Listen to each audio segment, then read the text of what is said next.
Lévis Toyota m'ont déjà prêté plusieurs véhicules au cours des dernières années et même le Highlander que j'ai essayé dans l'un de mes voyages de pêche sur la Côte-Nord. J'ai vraiment trippé parce qu'au début, j'étais pas sûr. Tu sais, tu regardes ça, puis je trouvais que ça faisait char de pépère. Mais après l'avoir conduit sur plusieurs centaines de kilomètres, j'ai comme un petit peu changé mes perceptions de c'est quoi un véhicule de pépère. Parce que les Highlander, c'est des véhicules qui sont confortables, qui sont fiables, mais aussi qui sont pas trop gourmands sur l'essence. Donc pour moi, ça a été le compromis parfait. Puis quand je reparlais de ça à Danny, il m'a dit « Écoute, Alexis, j'ai quelque chose pour toi que tu vas tripper. » Puis là, j'étais comme pourtant le dernier qui m'a prêté, je l'avais brassé pas pire, tu sais. Fait que je le trouvais quand même courageux de me faire confiance une deuxième fois. Puis là, ben, il m'a prêté un véhicule qui ressemble au Highlander, mais format géant. Puis croyez-le ou non, Toyota, ils sont pas cassés la tête avec le nom. Ils ont appelé ça le Grand Highlander. Puis là, Danny m'a dit qu'il était pas mal plus grand, mais moi, j'étais un gars de fait. On va aller au bout de ça, voir à quel point il est plus gros. «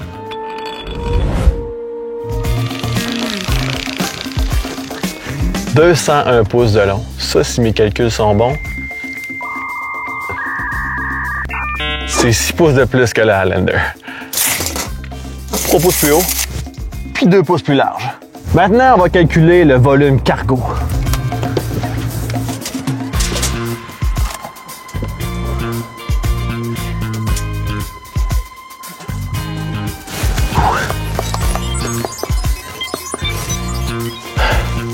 Si mes calculs sont bons, ça fait 133 litres de plus.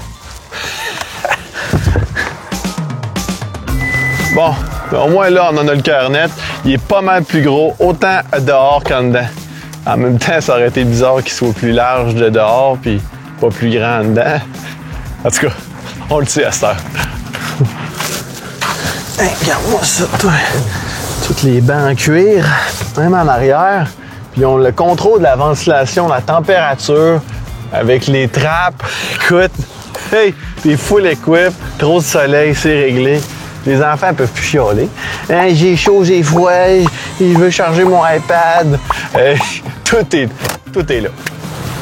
C'est sûr que quand tu regardes ce char-là, tu te dis pas je vais aller dans la forêt battre ça. Mais moi, j'ai remarqué qu'il y avait un petit mode trail, hein, un petit bouton magique. Fait que, écoute, j'ai trouvé un petit sentier un peu abrupt avec de la roche. On va aller le tester, voir ce qu'il y a dans le ventre à ce mode-là.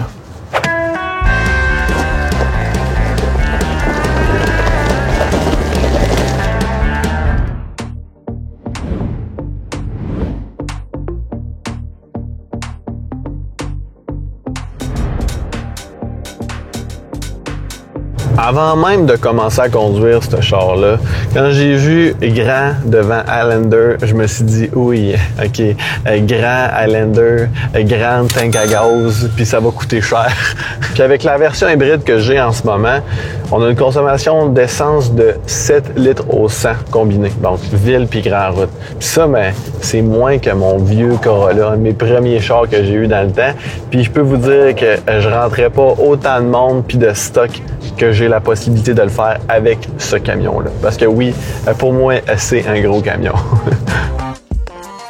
Là, je conduis ce char-là depuis un matin, puis il me vient plein d'idées en tête. Je me dis que c'est vraiment le véhicule parfait pour loader ça de stock, puis aller au village vacances Valcartier, triper avec les enfants.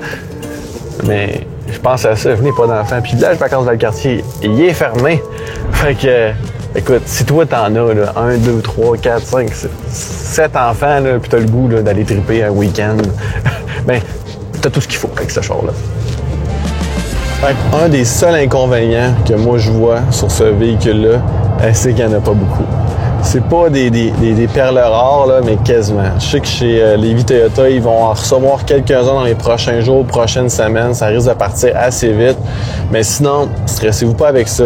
Allez les rencontrer, les conseiller chez Lévis Toyota. Ils vont se faire un plaisir de vous donner toute l'information que vous avez de besoin, puis déterminer avec vous autres si c'est vraiment le char que ça vous prend. T'sais.